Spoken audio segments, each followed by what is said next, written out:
What's the mood like in Boston right now? Well, I'm actually in Salt Lake City, and I can tell you the mood's decidedly different out here.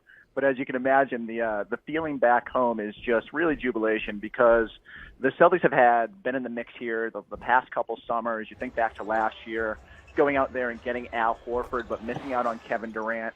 You know, you feel like the Celtics have been pursuing that big player, that guy that might be able to put them over the top and move them a little bit closer to competing with the Cleveland Cavaliers here in the East.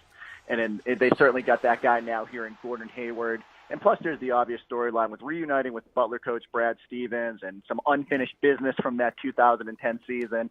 There's going to be a lot of excitement about having these two guys back together. Yeah, you mentioned that reunion of Brad Stevens along with Gordon Hayward, who, of course, played for Stevens at Butler. How did that relationship factor in to Hayward's decision?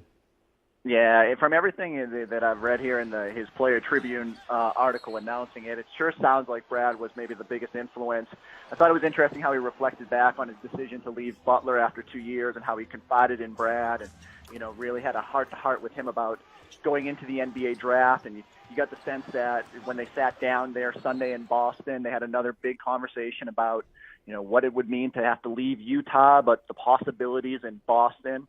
And having that comfort level with Brad was certainly something that attracted Gordon to Boston and probably made that decision to leave this comfort zone a little bit easier. I think if you're Gordon Hayward, you know the way. You know, Brad Stevens tells the story all the time.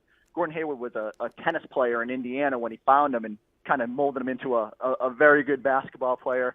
And now I think Hayward is probably pretty eager to see how Brad can take his all-star talents and help him both achieve both his individual goals and his team goals for championship caliber success.